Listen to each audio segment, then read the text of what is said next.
Good morning, everyone. Thank you for joining us early. Good morning. Great to see everybody coming in.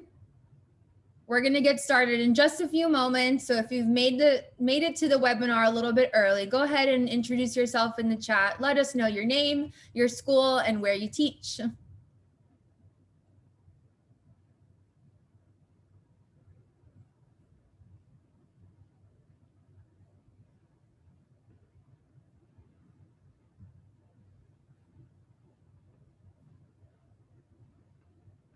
Morning, everyone. Thanks for joining.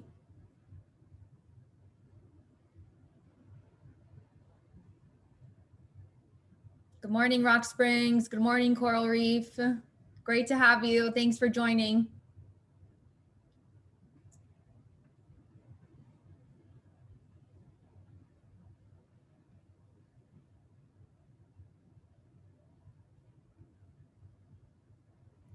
Good morning, Ritchie Elementary and Academy. Are some great representation from our champion schools already. That's awesome. Zellwood, hey Pam. Key Largo School, Palmer Catholic Academy, Pine Jog Elementary. Thank you, everybody. We're excited to have you join us on day 2. South Dade Senior High, welcome. We'll give everybody another minute or two to join us, and then we'll go ahead and get started. We have a really great panel discussion that we want everyone to be part of today, so we're looking forward to that.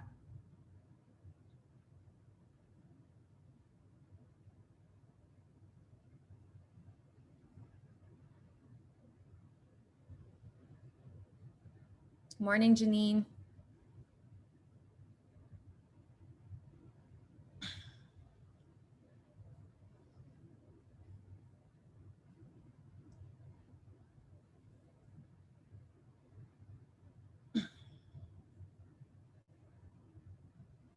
Thanks to everybody who's using the chat too. We really appreciate that. We love seeing what's going on in the chat, so make sure to keep it up during the session too.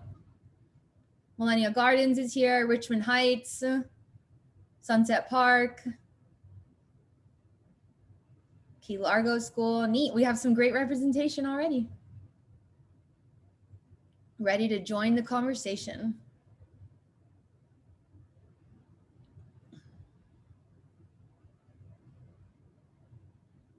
All right, just a few more moments and then we can get started.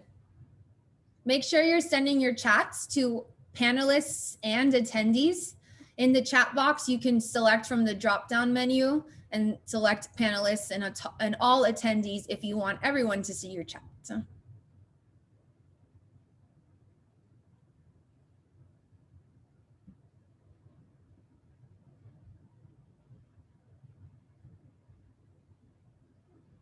All right, wonderful. We're going to go ahead and get started. Thank you to our early birds for being here. We really appreciate it. We know we have some people trickling in. This session is going to be a little bit different. It is a panel style discussion, but we do have a couple slides and some information to go over with you in the beginning. And the first thing I'd like to do is wish everybody a good morning. Thank you for joining us on day 2 of the Everglades Teacher Symposium. We hope you enjoyed participating in day 1 yesterday. We learned about board games and STEAM in the classroom. We learned about our manatee population in Florida, and we felt inspired by our keynote presenter, youth activist Delaney Reynolds, who's making waves in Florida and beyond.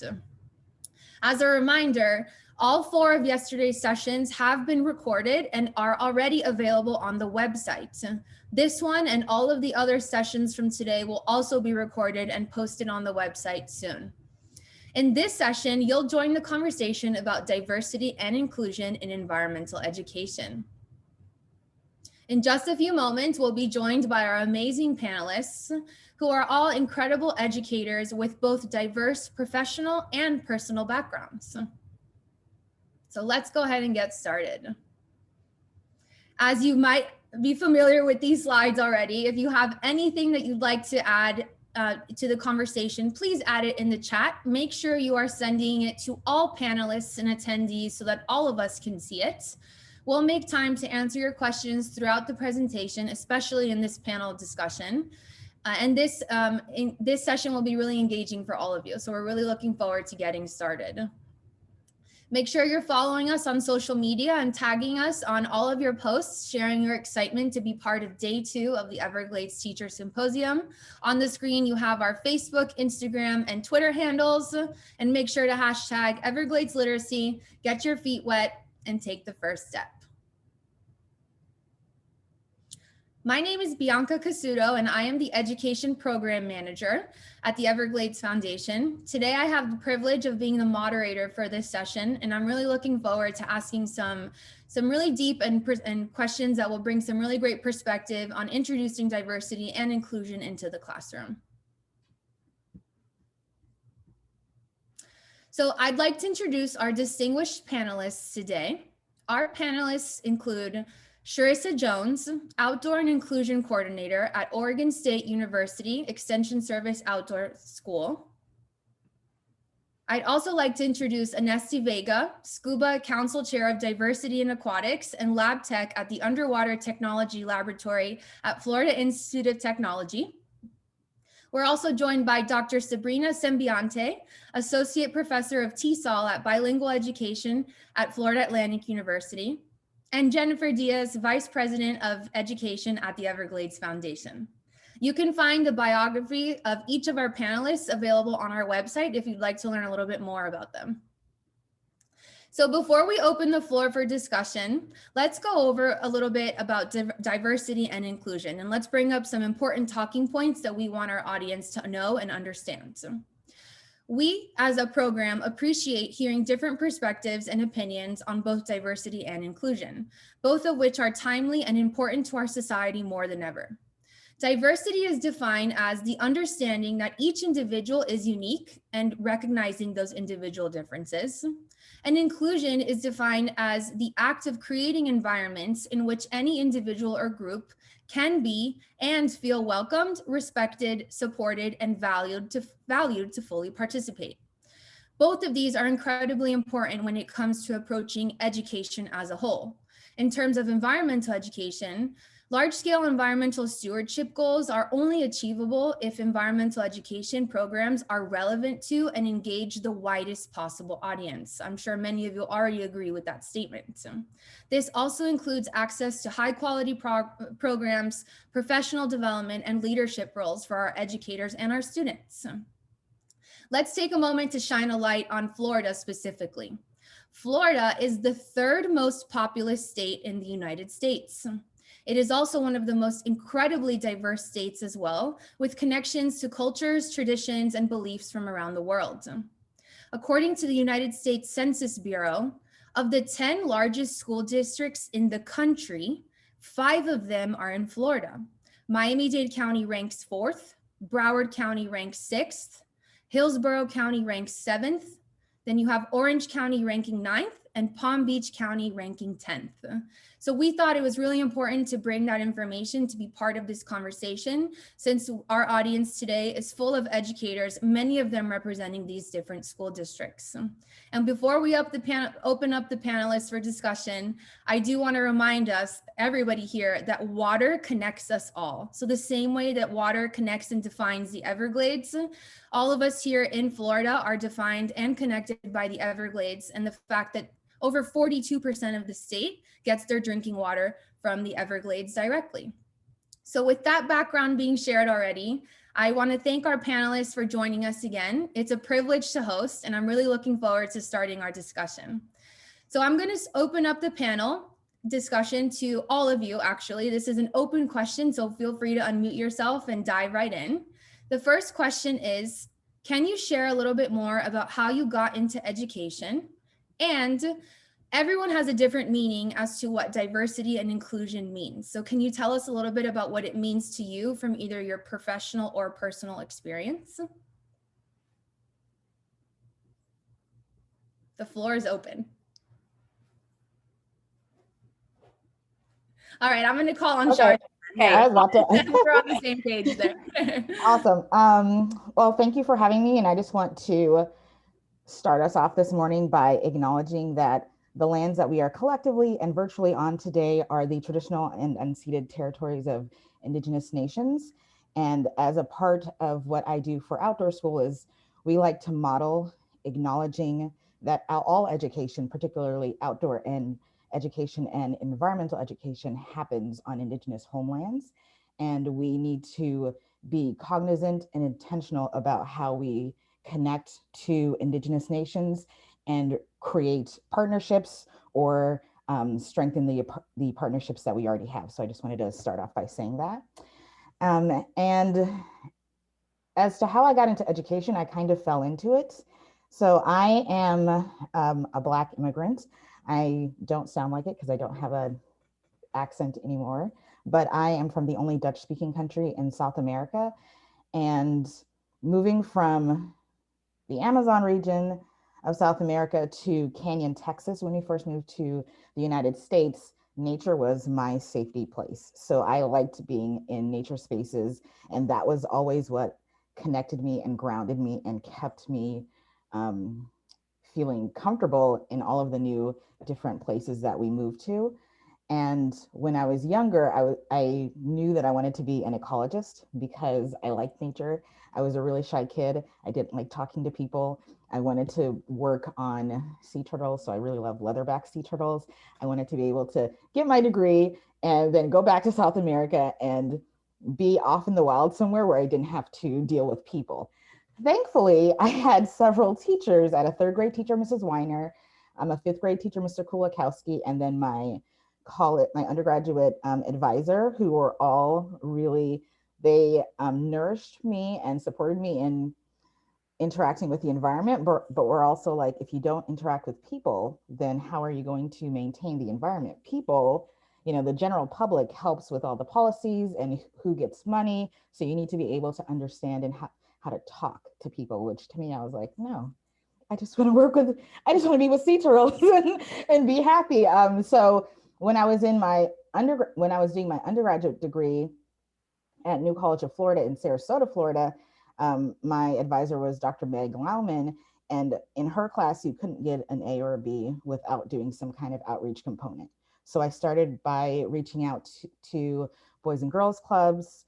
We had a program called SOS, Science Outreach for Students, where we would go into classrooms and help primarily elementary school teachers who didn't have a science background to bring science into the classroom and to help create um, lesson plans or field trips that they can do on campus, because a lot of the schools we worked with didn't have the funding to go to any of their local organizations. And so through those activities and talking to teachers, talking to students, I really started to see the value of working with people. And I was less, people, I was less scared of people and really recognizing we are all connected to the environment, and cutting off one portion is not going to help save anything or do what I wanted to do. It was, a dream that I had that didn't make actual sense when I was thinking about people and how they're connected. And it also made me realize that I had assumptions about how people interacted with the environment that did not always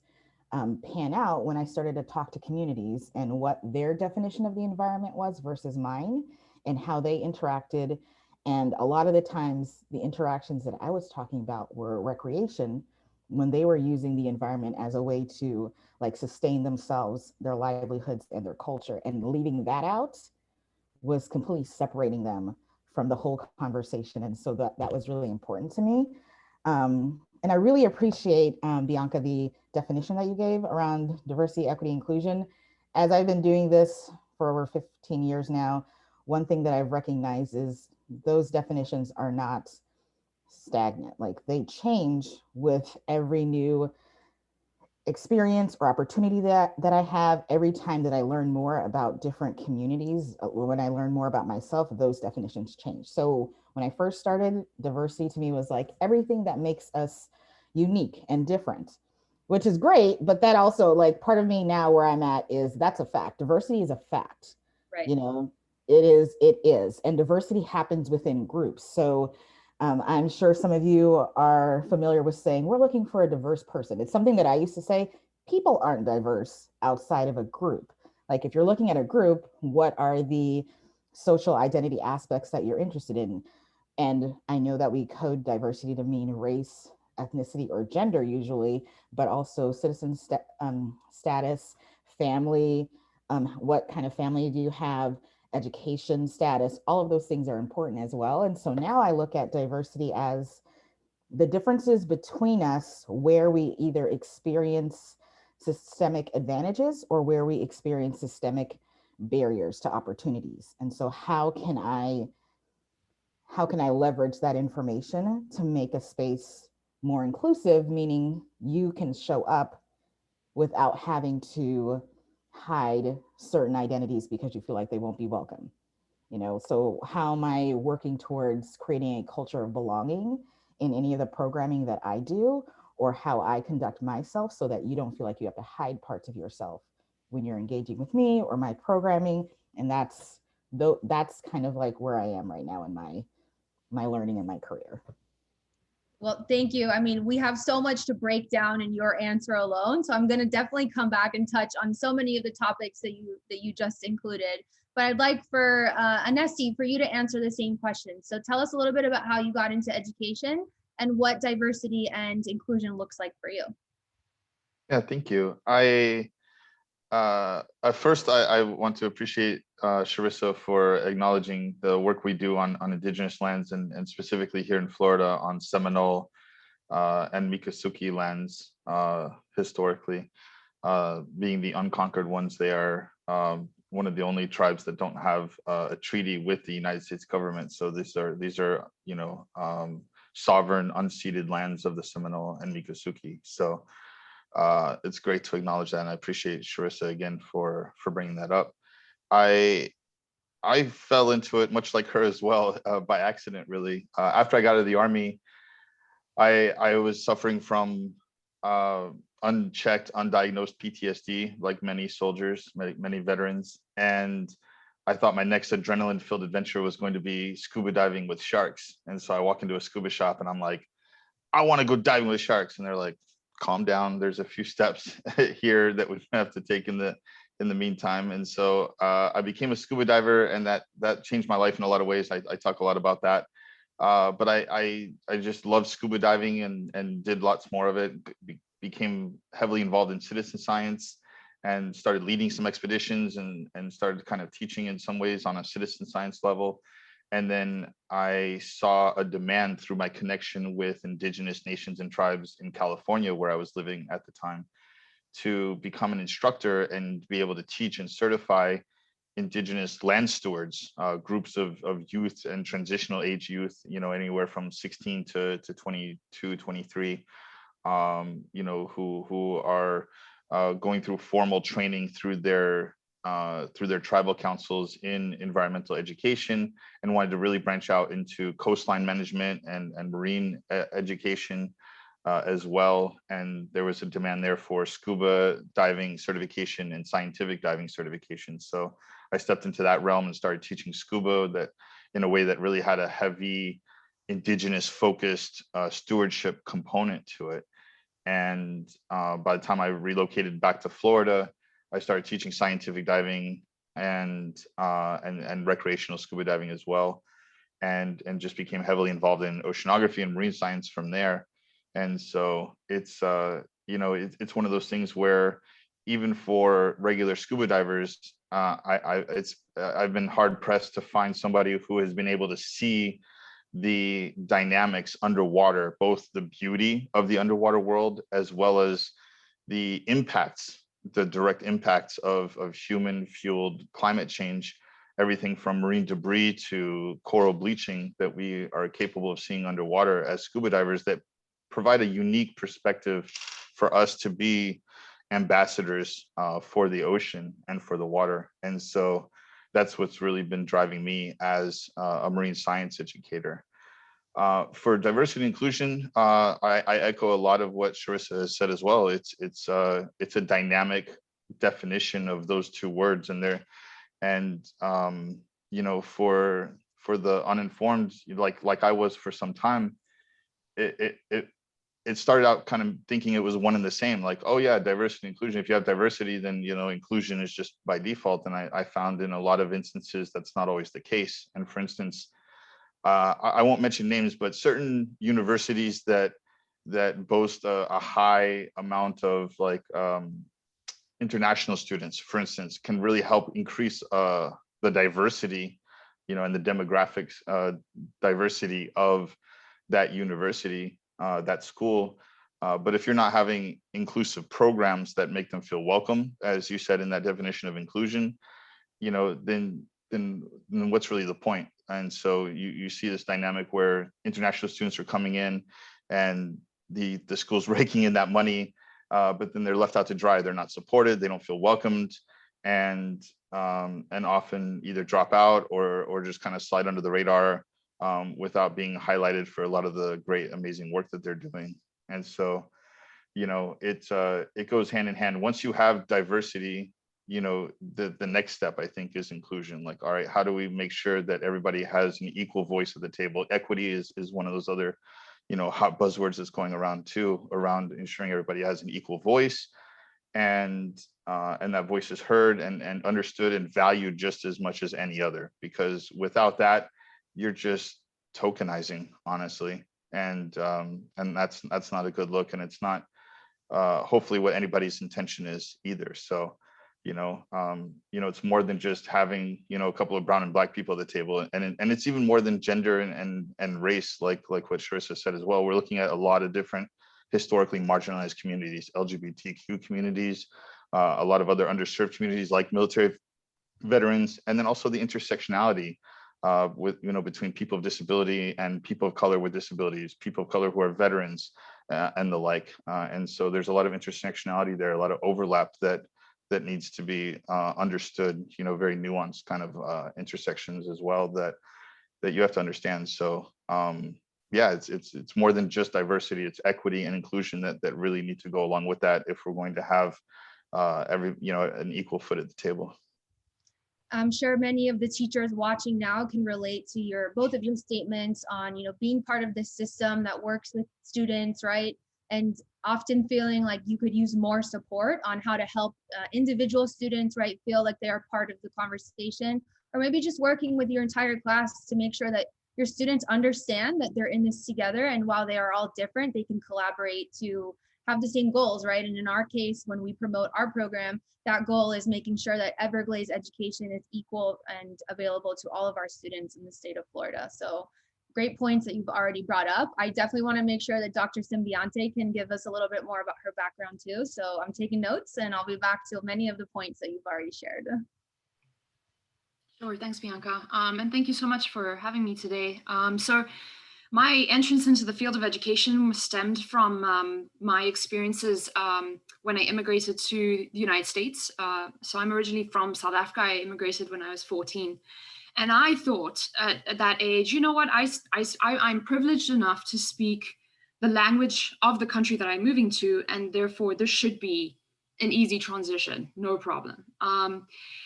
But upon getting into the United States, upon being in school, I learned and realized that there's so much more to communication than just a shared language. It's how you organize ideas. It's how you communicate that knowledge. It's also expectations around behavior, right? What's culturally appropriate. And so I went through a very severe culture shock because I realized that. And at the same time that I entered school, I had a fellow classmate who also entered school. She was from South Korea. And I just, in the midst of my culture shock and just such a hard time, I could not imagine what that would be like now, not knowing the language and having to learn English, even coming from a language that has a different writing system, and you can think about all the complexities there. And so those experiences, and also not seeing her receive the appropriate resources, the appropriate support to help her navigate, really made me interested in this journey that English language learners experience in schools. And so I'd like to add, in terms of diversity and inclusion, to what Bianca, Charissa, and Anesti have shared, but I'm going to sort of add it from a language point of view, where I really like to think about diversity as identifying the really rich and varied languaging practices that we all carry. Certainly we think of it when we think of our emergent to advanced bilingual or multilingual students, right? We're thinking about it from like how many languages people know to different degrees. But I also want to extend that idea to all of us, right? So it's not, if we are monolingual per se, it's such a such a way to wash out all of the ways that we use language differently, different registers, different dialects with different communities of people for very particular purposes of conversation.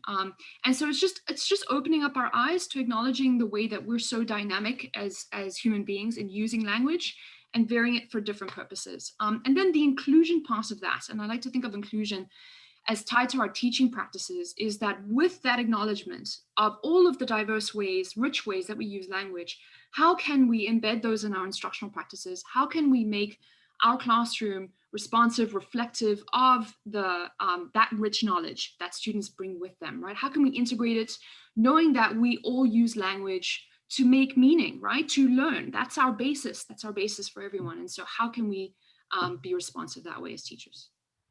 Thank you for bringing that up. Like, we're relating it back to our audience today, right? Teachers who also have students who are potentially bilingual or multilingual. And instead of identifying them as students who need to blend into what, we see as the model here, maybe teachers can take a different perspective and be like, well, what can that student bring to my other students who are not bilingual or aren't multilingual? So thanks for bringing that up. We'll definitely touch on that in a minute. This is a perfect transition for Jen to tell us a little bit about her story and then tell us what we're doing in our program to increase access to Everglades education. Thank you, Bianca. I think I'm similar to many on this panel. It's come full circle for me. So I grew up in Florida, fishing in the Everglades. The environment was right behind us in our backyard, living on the outskirts of 8th Street. And so it came very natural to us as kids to explore our environment. But I was on a track for nursing. And I noticed in nursing that it wasn't just the daily routines of checking off your chart and giving them meds, but it was a time that you spent with patients, teaching them about their healthcare, teaching about diabetics care. And I just loved that teaching part. And so I switched majors into education. And from there, I've just met mentors and passionate people who have helped me to grow and understand how to teach. And some best practices for teaching. And then I've just started to learn along the way, but I won't forget the first year in my classroom. And I think that's why I'm here today. At the time that I started teaching, science education was desperate. People had different resources depending on which school you're at. And I was kind of surprised by that. And I learned a lot teaching in the classroom and how you teach science and what resources are available to you, both in tangible resources, but professional development resources.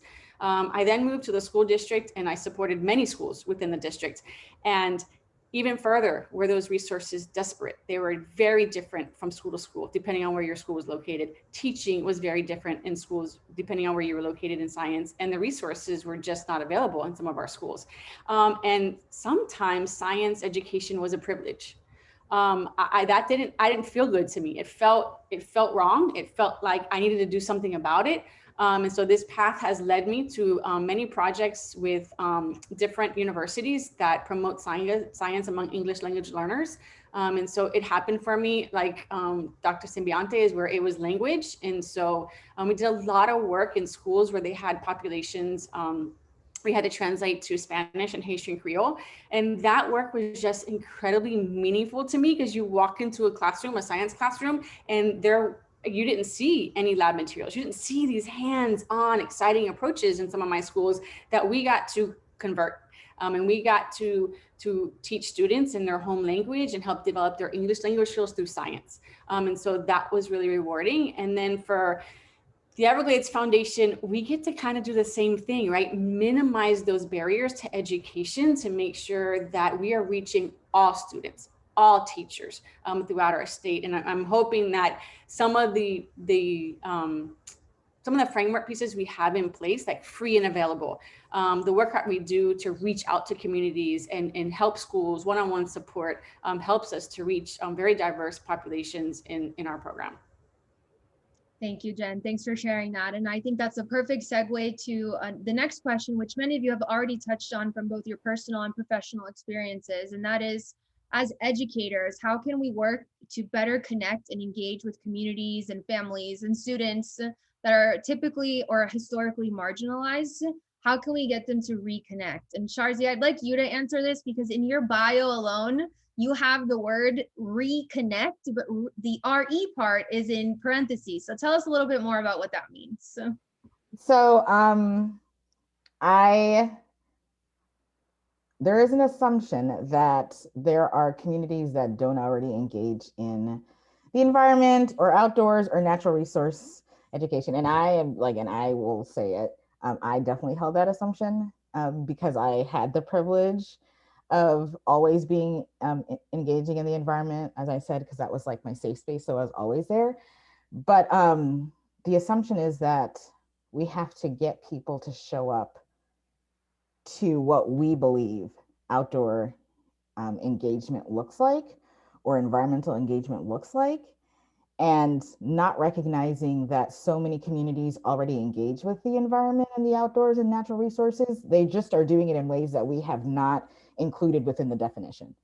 So that's why the re is around there, because maybe there are people who don't engage with the environment, but I think more often than not, if we are coming from a dominant narrative, there is one way to engage with the environment and every other way doesn't count. And so we're telling folks who, maybe there's multi-generational activities that they do. For instance, I have engaged with some Russian immigrants in the Portland metro area of Oregon, and they've talked about like how they enjoy doing community gardens. But for a lot of providers, for environmental education providers, that does not count as being outdoors. What counts is getting on a bus and driving someplace far. So that completely cuts off that community. And when they go to a place and talk about how they engage with their kids with the adults and how they share things and pass on information, that would not count. Because when I think of, when we're talking about the environment, it's like we're off in the wilds, we're in the woods, and being in a garden doesn't fit this grandiose idea. So a lot of what I reconditioned myself into thinking about the environment is, do I even know what the barriers are? Like, I'm making a lot of assumptions around why certain people, certain communities are not engaging in the environment. So the first step is, do I have a real relationship with any community or any individual? Have I asked them what they feel about the programs that I'm engaged in, that I want them to be a part of, and how that either fits what their understanding of the environment, or it doesn't fit, and what can I do to shift that? Or if I can't shift it within my program, can I tell them about another provider who does something like that? And so the first thing for me is, have I had a conversation? Have I reached out? And a conversation really that I'm not asking for something. Right. And this has come up a lot when particularly when we've worked with indigenous communities and nations, when we go and we're like, oh, we want a partner. What does that sound like? That sounds so predatory. Why do you want to do that? Because you want to be able to say, we have a relationship with such and such tribe. What does that mean for the tribal nation? What exactly are they getting out of it, versus just being another like stamp that we can say, this is how we have this relationship. So building relationships is the first thing, and and that is going to be a long process. And there's a lot of harm that's already happened. Whether or not you've been a part of that harm, you might represent an organization or a thought process that has enacted that harm. So understanding that people don't have to say yes to you when when you reach out. They don't have to say yes to you. And also, if they say no, that is not a reason to stop doing the work. Like, that's not a reason to stop trying to figure out, authentically what is important to different communities. That's not a reason, because that, if you do stop, it shows that you only cared for whatever public facing notion that you had, and it wasn't about having a long-term shift where you could really authentically engage and think about how to support those communities. So my first step is, can I get a conversation?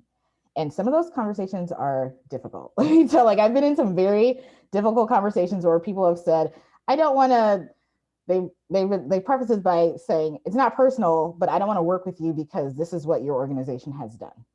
Or this is what the dominant understanding of EE has done to me. So I don't want to work with you. And that I definitely will say, I'm a very like emotional person. So I've definitely taken that personal, but I've had to push that to the side because that is not my experience. That's their experience. I can't come in and say, Anesti, you have to work with me. I don't care what happened in the past. You know, this is me. You can trust me. How do you know you can trust me?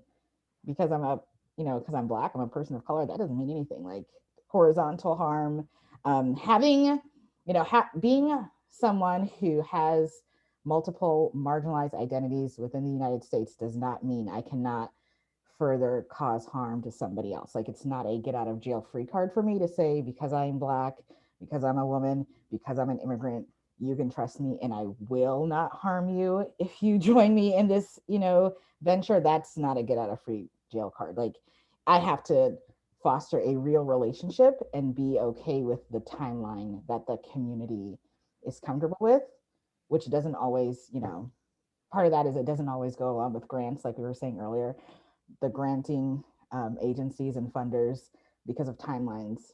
And so there's a little bit of jumbling that way, but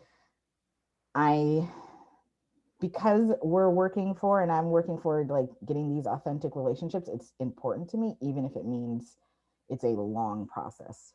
Right. And I appreciate that honesty, because I feel like that's a huge component to this, is just taking a moment, or more than a moment, right? Taking some time to really think about what the end goal is and what work you have to put in to make sure that you are trying your best and trying to lead down the right path and not just doing what's considered to be the norm or scratching the surface. And I mean, your honesty is a breath of fresh air, really. And I'm sure many teachers in the audience would agree with that. So thank you, Charzi. Dr. Sembiante, can you tell us a little bit about what you see, what you envision for the future of working with students who are bilingual or multilingual, and how you think that might just change education as a whole, not even necessarily environmental education, but the umbrella of education?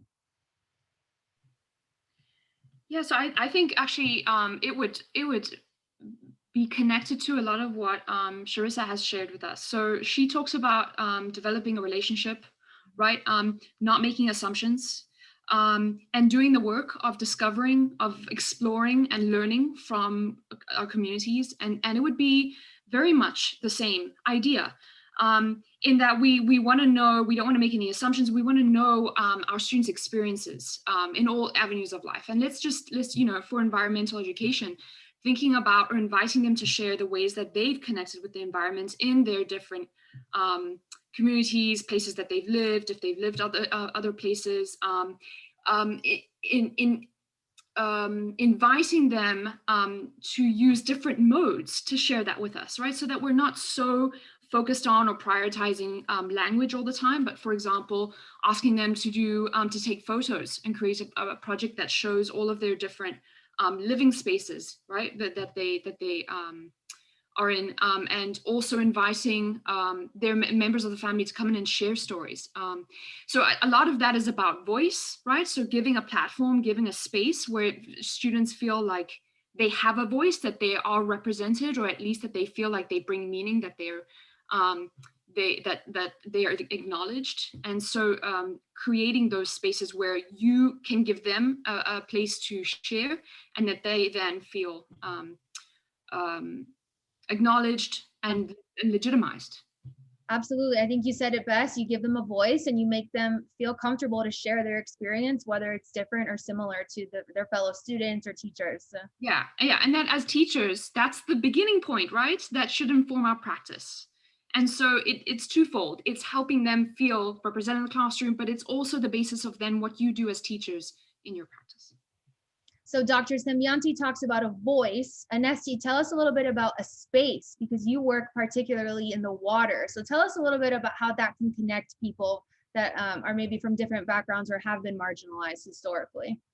Yeah, I real fast though, I wanted to touch on something Dr. Sembiante had mentioned as well. When it comes to languages, it's important, like she said, to legitimize and validate the value of all students, because historically, let's perhaps an immigrant student from Guatemala who speaks English and Spanish and mom has not been treated with the same value as, you know, perhaps someone from Europe who can speak 2 or 3 languages. Those two things historically have not been treated equally. So it's important to see the value in bilingual and multilingual students from all walks of life, and the value they bring to the table. And you know, it takes some cognizance and some intention to ensure that value is felt across the table for all those multilingual students, I feel.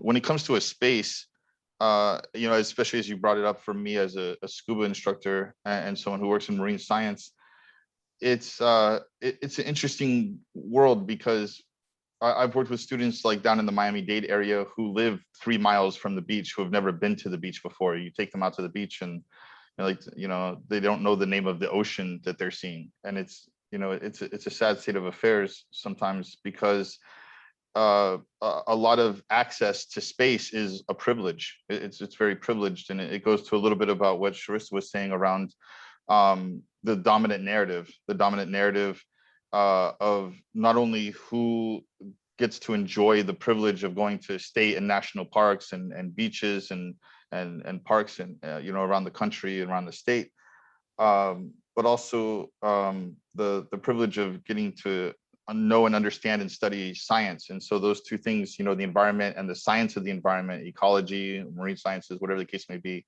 are compounded when it comes to privilege, and that makes it inaccessible for a lot of people. And so it's you know, there's been some innovative approaches to getting people more involved, and there's been more of a focus through grants, as been mentioned before as well, to get people you know, who aren't part of that dominant narrative, to one, validate what connections and approaches they do have to the environment and to the coastlines and to the oceans, and to two, to help bring it full circle to kind of fill those gaps in a way that is meaningful and important, and make them feel like they can step into that. And that was an important part of my journey, was citizen science, making me feel like science was an option for me. Studying science was an option that made me go on a, you know, a full-on career moving forward. But citizen science was one of those kind of great stepping stones that made it feel like it was accessible to me to be able to get involved in and be able to call myself a scientist. And hopefully here pretty soon I can call myself Dr. Anesti Vega. But you know, it's and that's a story I share with youth that help inspire them to make it feel possible to pursue that as well, through opening up those spaces. Absolutely. We need to recognize the truth and the reality of the situation, but it doesn't mean that we can't also focus on the positive, right? And the changes that are already being made, some of them slower than we'd like to. But I'd like to kind of wrap up our panel in the next couple moments by focusing on some of those positive changes that you are seeing in diversity and inclusion in education. Please, the floor is open to anybody that wants to jump at this question first. So what are some positives that you're seeing that you'd want our audience to know about today? Yeah, I'll start us off, because I wanted to, Charissa, you got me thinking, what do we consider our environment? And I see this all the time. You're right. We want to get everybody out on these buses and these field trips, and that's important. I think we do need to continue to do that, right? Getting people out to our spaces, but we should celebrate and think about our environment as the schoolyard garden. You know, how are we utilizing our schoolyard for learning opportunities? We do that a lot, and we think about that a lot. But even further, the student who is growing a plant in their window at home, that may be the environment and where they are connecting. So, I mean, it's interesting to start thinking about what our environment is and how we're connecting to environmental education, even outside the school, right? And in their home environments and communities. It's got me thinking a lot about how we approach that. And so that could probably be a whole nother panel. Absolutely. Yeah, I am inspired by the work that's happening. And so I will tell you, from the moment I began teaching to the place that I am today, the school districts that we work with, these STEM departments and science educators are some of the most passionate people I have met. their willingness to think about how we approach science curriculum, how we are equitable in our resources and are addressing the classrooms that we need to reach. They're very intentional about it. That's very different from when I started teaching. And so I am so excited to work with a lot of the school districts that we work with. They are incredible educators and doing incredible work, not just in science education, but the research in it as well. And so that's inspiring to hear. And I love to continue to watch that evolve. Also at the national level for NAEE, this is a topic, this is a priority, something that is being addressed both in research, also in professional development by developing JEDI courses, right? So it's no longer maybe just talk, but now what are the actions behind it, right? That we're not just sitting at round tables and panels talking about it, but there are actions that we need to take, and what are those next steps? So I am encouraged about that. And the funding and support that are going out to state affiliates like League of Environmental Educators of Florida and disseminating these courses to educate our communities, our teachers, and our environmental educators. And so I see movement, I see actions being taken, and I'm encouraged by that. And we have change makers here on the panel. So Charissa, Anesti, Dr. Sembiante, you guys are part of this. So thank you. I mean, any other positives, any other positive trends that anybody would like to share? I'd say connected to what Jennifer was talking about with the funding. We're seeing more funding be allocated to STEM. It's not even just funding to STEM, but it's the intersections of STEM. So you're seeing a lot of initiatives that are looking at like College of Science or Engineering and College of Education, and thinking of the different populations of students that we serve, and making science and science literacy, which is so specific, so different to other types of literacy, accessible and explicit, first of all, to a different population of students, also considering English language learners. So that's really positive, really necessary. If we're going to provide access, we need to make it equitable by making it explicit. What does science, literacy, writing, reading look like? Yeah, great addition to that answer. Anesti, Charissa, before we wrap up, anything you want to add? Yeah, real fast. I think a great trend that has been happening in the last few years is an acknowledgement and validation of indigenous ancestral knowledge when it comes to science and land and stewardship of that land and the ecology of that land and coastlines. I think that indigenous people and people of color really have a fraught history with science, being used to justify horrendous things throughout history, and there's a lot of lack of trust there that is starting to really be remended with the validation that both hold weight, both hold validation, and when you have those voices and that knowledge at the table, there's just more tools in your toolbox to help address restoration and conservation challenges that we're facing with climate change right now. So really appreciate the continued validation of indigenous knowledge when it comes to stewardship of lands. Absolutely, and that's an area that we can all improve on in our institutions as well individually. So thank you for bringing that up. Charissa? So I just want to affirm everything that's already been said by Anesti, Jennifer, and Dr. Sembiante.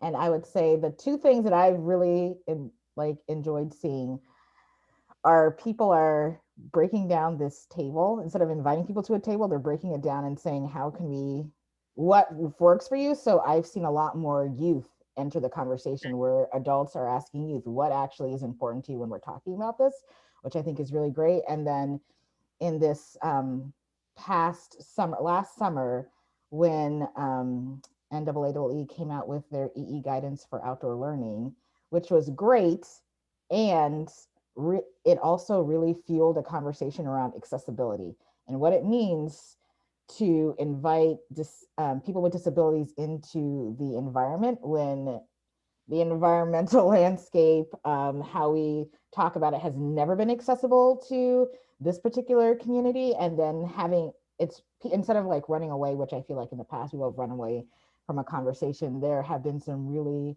great conversations around what does it mean to actually have accessible places if we're talking about different types of disability, and how does that butt up against our understanding of wilderness, the environment, outdoors, and whether or not I believe that humans should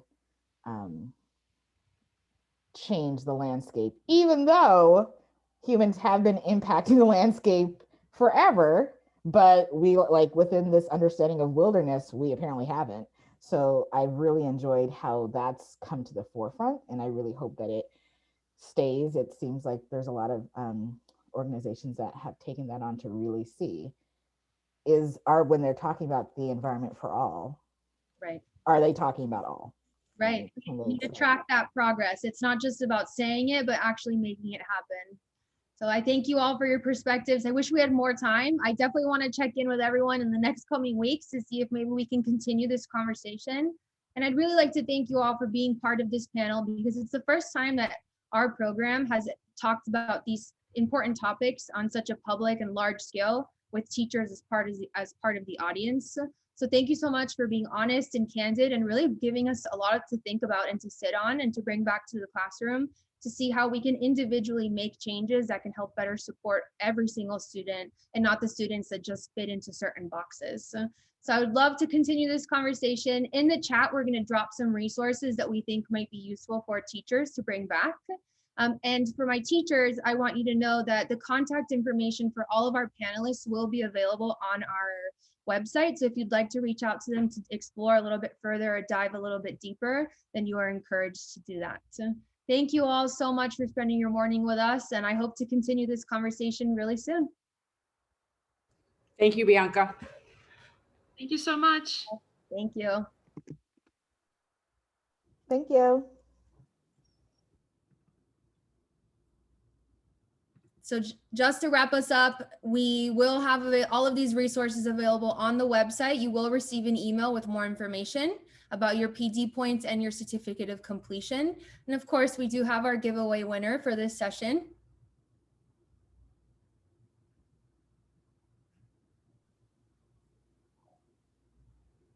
Hi everyone, I'm Kim Gooch, the program coordinator. Excited to announce our giveaway winner today. So our giveaway is a membership to the League of Environmental Educators in Florida, also known as LEAF. It is the professional organization for environmental education in Florida, which is advancing environmental literacy and promoting stewardship.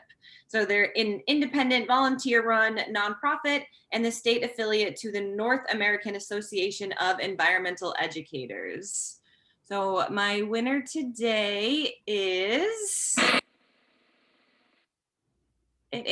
Angela Taylor from Ritchie Elementary in Pasco County. So congratulations, Angela Taylor.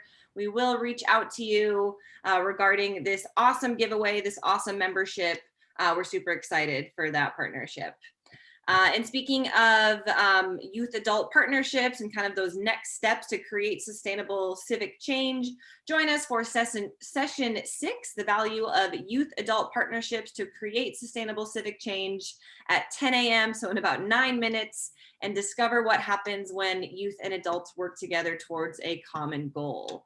So we will drop that link in the chat in just a second. And so if you have not done so already, please make sure to register, and we will see you in just a little bit. Thank you. Yep, Bianca dropped that link in the chat. All right, well, thank you everyone, and have a great rest of your day. We'll see you soon.